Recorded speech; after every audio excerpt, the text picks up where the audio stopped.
What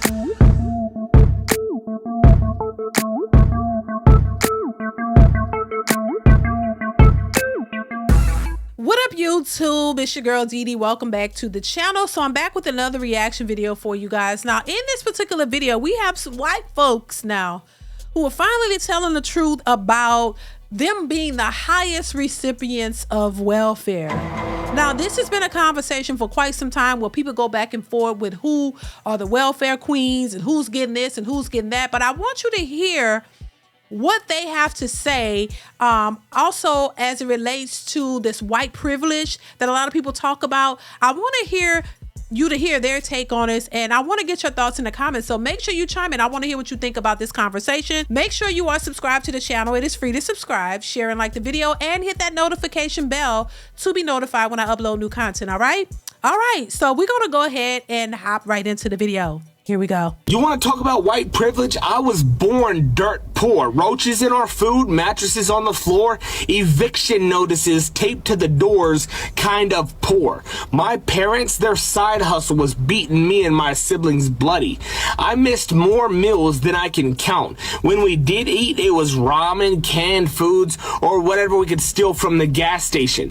There were 8 of us kids, so come at me like I grew up in some quiet backwoods town either. We weren't hearing deer rifles, we were hearing 9mm and Glocks on a nightly basis.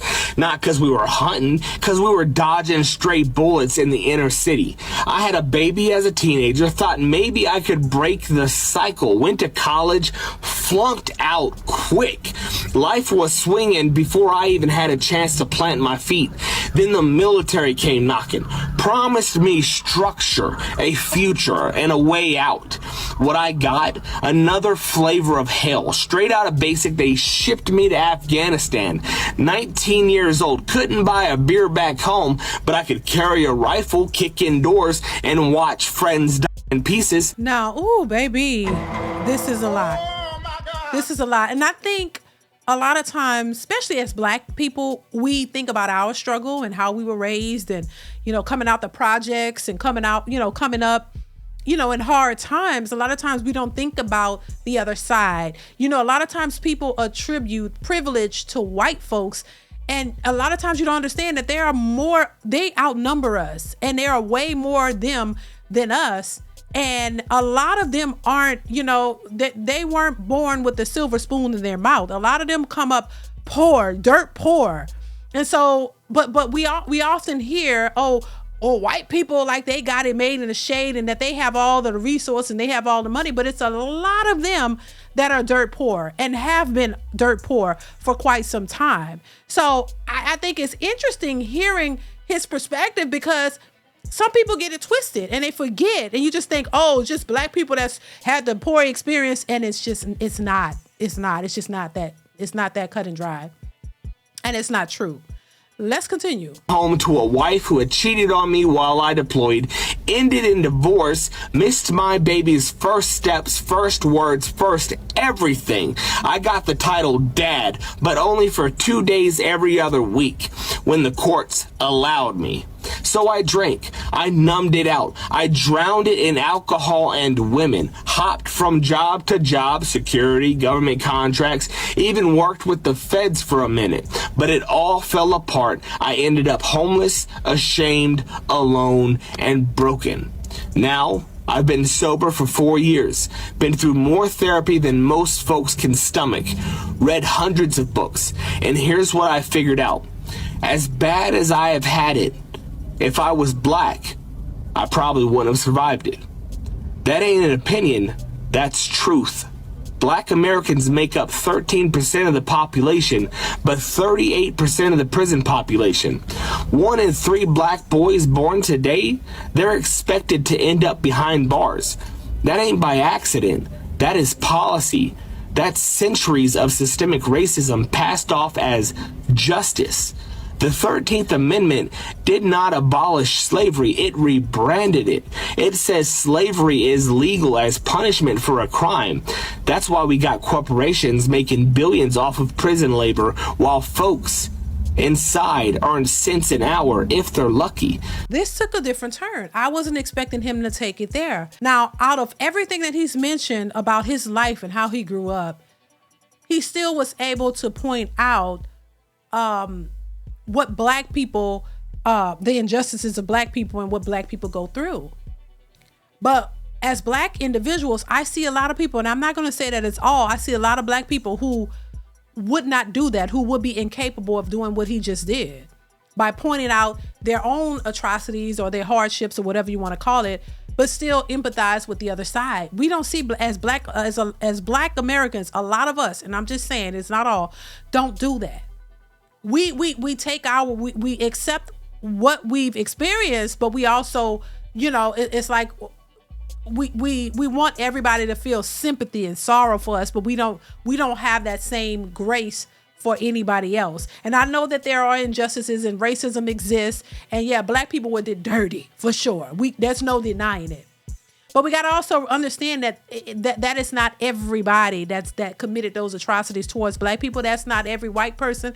You can't lump everybody in one group as much as you don't want them to lump every black person in a negative stereotype. So I think as much, grace as we want, we have to extend it to some capacity.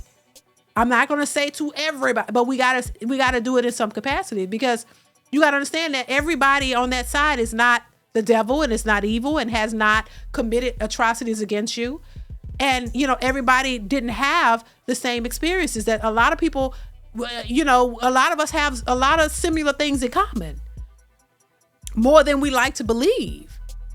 And this is where the divide comes in my opinion, y'all. It's just my opinion. Let me know yours in the comments. I think as black America and white America, we have a lot of things in common. And I think trying to separate us and divide us, it makes it worse, because on one side you assume that, oh, white folks are this and that, and they assume black folks are this. But the things that he just mentioned as growing up, that's a lot of black individuals can relate to that. Being broke, poor, hearing gunshots, it's not very different. So I always say, listen, we have more things in common than we don't, There's an agenda, in my opinion, to keep us divided for reasons that don't really benefit us, but benefit others. So I think hearing this is something that we need to hear. I also think that on both sides, we have to have some type of accountability and recognize what's going on in the agenda that is set forth to constantly keep us separated and divided, because they know that if we unite, then it will benefit us all. But there's an agenda to keep us separated and keep racism going, because the powers that be, they want it that way. So I just think, it's important to hear these stories, because a lot of times you just assume things about folks and you don't really know. But hearing them say it brings more light to it and give you a different perspective of other folks and their struggles and their stories. You know what I'm saying? Let's continue. Laws was written to target black Americans, and it's still doing exactly that. Now I run an organization called West Virginia Fights Back. We feed people, we take care of people. No strings, no red tape, no begging for scraps. We take care of our own because the government won't.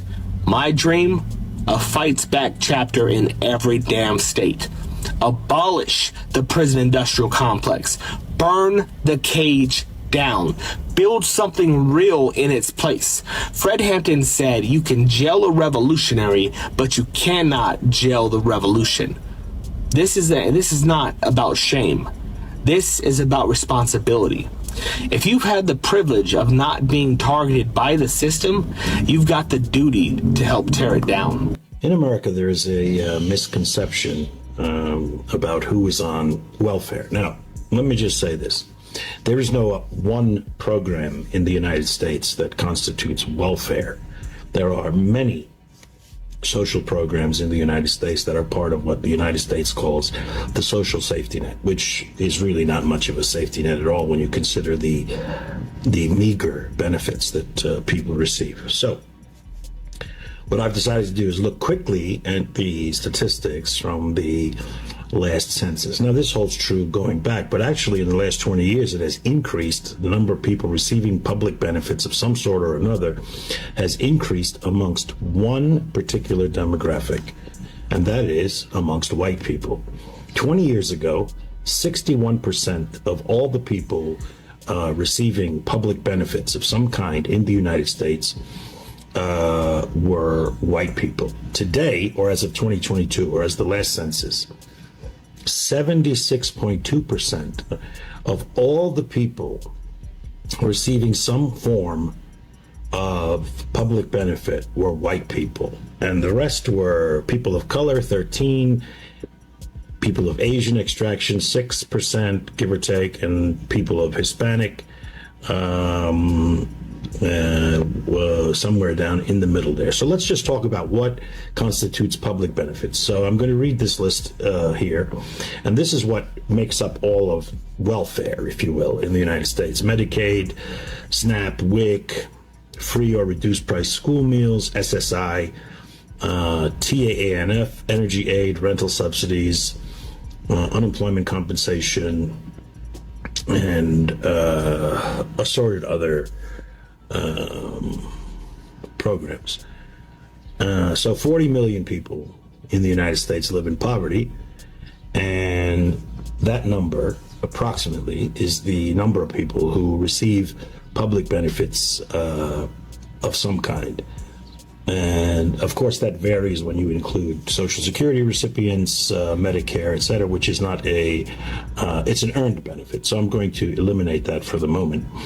So of those people, the number of people receiving public benefits, welfare, if you will, some form of social program, social safety net support, as I said, 76.2%. Now, listen, I want to just chime in on that because I remember looking at the statistics, and because, white people outnumber us. And I guess depending on how you look at it, some people look at it, the numbers differently. They look at it as look at the demographics of black people and say amongst the 13%, because we've been at 13% of the population for quite some time. It hasn't grown.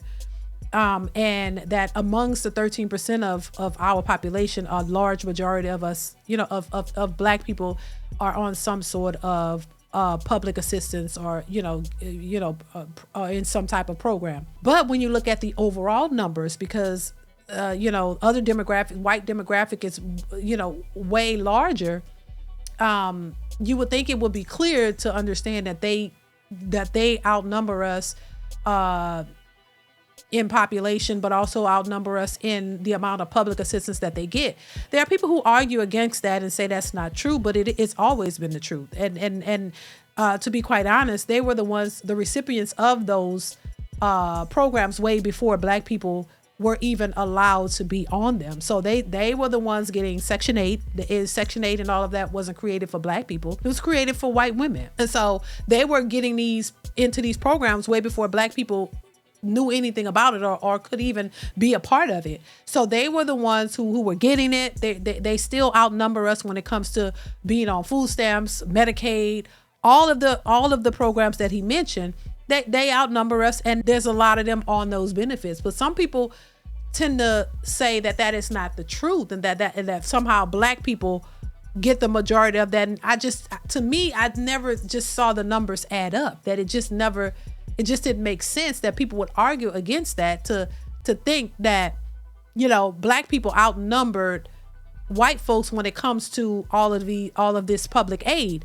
But we learned something when COVID happened in 2020, when the government was shut down. They realized, even if people didn't believe that, they realized it then when I don't know if it was Donald Trump, when they were looking to close, cut off a lot of these programs and stop a lot of these programs, when we saw a lot of these white individuals coming out the woodworks complaining about losing their Section 8 and losing their government benefits, that they were going to be homeless and that they weren't going to have money to feed their families if they followed through or whatever they was trying to do to stop these programs or cut the programs. They came out of the woodworks. They came out complaining. And then when they looked at the numbers, they realized, that this... And I don't know if it was Donald Trump or whoever it was. Y'all let me know if y'all know what I'm talking about. I don't know whoever it was, but they were looking to either stop these benefits or do something. But then they realized that the majority of the people who were receiving these benefits were not black people. That this was not going to drastically hurt black people, but it was going to drastically hurt white people because they are the majority who get these benefits. In the same way now, you know, when they talk about DEI and they talk about a lot of these programs and people losing their jobs now and all of these different programs, they realize that it's a lot of white individuals who benefited from these programs. That this wasn't the majority of black people. It was only a small percentage, like it always is, of black people who actually benefited from the programs.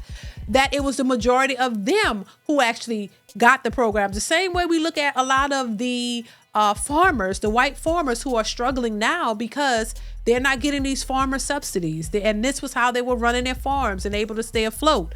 That the small few black farmers that didn't get the subsidies, they're still able to run their farms because they were paying for what they needed all along. They weren't getting the subsidies. The subsidies were given to the white farmers. And now that they don't have them, a lot of them are falling short. They're not able to run their farms. They're struggling financially.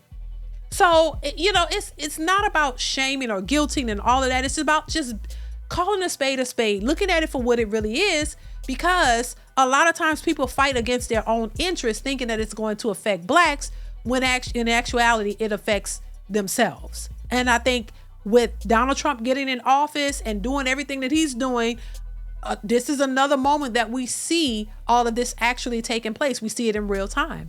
That a lot of the things people voted against their own interests because they thought that it wasn't going to affect them negatively, that it was going to only affect black people, when it really affected them in a major way. Let's continue. About white folks on food stamps.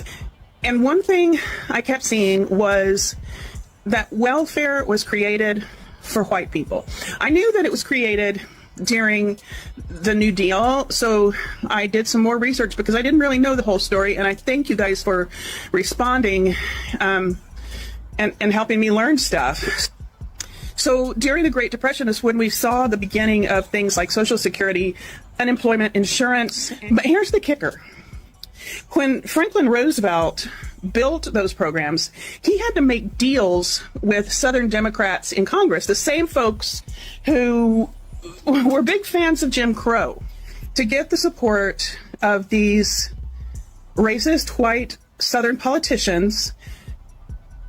The programs were designed to exclude farm workers, domestic workers, jobs held overwhelmingly by Black, Latino, and Indigenous people. So right from the start, Black and brown families were pushed out of benefits so that white people could get them. Then we move forward to the 1960s, and there's this war on poverty. It finally opened up welfare programs more broadly, and that's when food stamps became permanent. Well, permanent, we don't know what Trump's going to do to them, but they lasted a long time. And guess what? The minute more Black and brown families started accessing this help, the politics shifted. Welfare got a new image and a new target. By the 1980s and 90s, with Ronald Reagan and his gang, they pushed the welfare queen myth. That's a racist dog whistle meant to turn public opinion against safety nets by blaming Black women for poverty that white policies created. That's the truth, you guys. So yes, welfare was built for white people. And when others finally got in the door, they tried to burn the house down. If you want to blame the right people, you got to get curious. Can we talk about how miserable white people are for a second? Like, you know that white people are miserable, right? Like, have you ever looked a white person in the eye, even if they're like a big mental health person? You just look deep down and you're like, brother, you are not happy at all. And truly, it breaks my heart. But one reason, I think, one of the main reasons that a lot of white people, a lot of us are really unhappy and miserable is because we lack internal congruence. Now, congruence is a concept we learned early in grad school to help people heal. And congruence is basically internal alignment. Values and actions are on the same page, right? Like, we accept every part of ourselves. We feel peace, security in who we are, congruence. And no matter how hard you try, you can never find internal congruence if you're not congruent with the world around you. If you're not understanding what's real and seeing reality and affirming what's true. So like white people who deny patriarchy and capitalism's negative effect and oppression of the world and genocide that's happening around the world, like that's incongruent with reality. That is going to have an effect on us internally, because to deny what's happening in real time, we have to deny certain parts of us, certain emotions, certain thoughts that come up. And the more we run for that, the more incongruent and separate we feel, the more dissonance that comes, the more miserable we are. And a lot of times we're not actually dealing with our own pain and our own reality, because we're all suffering under capitalism and white supremacy. Like, it affects us different ways in intersectionality, but like, it affects us white people too. You don't think a stormtrooper in the fucking Star Wars movies hates his life? You don't think he hates being bossed around all the time? You don't think poor white people living in the Empire, like in a city walls, like in a Game of Thrones, like, you don't think that they're miserable under it, even though they're not miserable the most? To be congruent inside, to not be miserable anymore, it takes accepting the realities of the world, seeing how those toxic systems affect us, and then moving to actually be congruent. Because deep down, humanity has goodness at its center. So yeah, white people, we're miserable because we're not congruent, because we're denying the realities of the world. You know what? He has a point there. It would be senseless to think that because somebody is white that they're just so happy all the time and they don't have issues. A lot of everything is just not just black and white. You know what I mean? There's layers to this. There are a lot of white people who are, it's like people separated. Like, oh, it's sort of like, I remember being young and thinking, oh, if I had $100, I would be rich. I was young, probably 8 or 9, and I thought having $100, I would be rich at the time. And, and the idea of thinking that if I was rich and if I had all this money, my life would be so great and I would be so happy, when that is so far from the truth. Money is only one aspect of it. And I think when you don't have money, you think that's the only thing that will make you happy until you get it and you realize, oh dang, I'm still not happy. You know what I mean? There's other parts to play that play into that. And so it's kind of like growing up, you thinking, oh, white people have it made in the shade. Like, if you grew up in a predominantly black neighborhood and then you think that, oh, white people, they have it good, they're privileged and they don't have issues. And that's so far from the truth. And you realize that there are white people who are getting their asses beat and they got issues and their family don't like them and they don't like each other and they're struggling with this, they're being bullied. Like, there are issues as well. It's not just because you have a different skin tone that everything is going great in your life. No, it doesn't work like that. Now you may think, oh, they have some privileges that you don't. Maybe the police won't mess with them as much as they mess with you, but they still get messed with as well. So you know what I mean? It's like that frame of thinking. And once again, I think thinking like that is what divides us, because one side is thinking, oh, the other side is privileged in this way, and the other side is thinking, oh, they're privileged in this way, when you don't see that, like I said, a lot of the things that y'all are experiences are more similar than you're more alike than different, and so once again, I think that these are the conversations that we need to be having, because it kind of bridges the gap a little bit. It makes you understand each other more, and when you can understand each other more, you can work together better. But as long as there's this assumption that this one is like this and they're like this, then it just completely continues to divide you, and that just makes it worse, in my opinion. But let's continue. Welfare is for citizens, and citizens have always been white. Between 1775 and 1855, the United States government issued over 500,000 land bounty grants. These grants went to people who served in the military, but here's the thing, they were transferable, so you could sell them, and that's what soldiers did. White soldiers, because even though there were black soldiers serving in every war since the Revolutionary War, only white soldiers were eligible for land bounty grant. You can't own property if you are property. Ugh. So the pale privates and Caucasian colonels were eligible to get these land bounty grants, and they would get them from the government, and then they would sell them to somebody else. Oh, did I forget to mention these were big ass plots? So they could definitely sell like 80 acres and live on the other 20, or 60 acres and live on the other 40. Never. Welfare is for y'all. It's always been for y'all. Because what? Hey TikTok, I'm just on here wondering if anybody's feeling the same way I'm feeling. I'm from Illinois, and I feel like the gas prices and the electric bills and the prices of food is just so overwhelming anymore.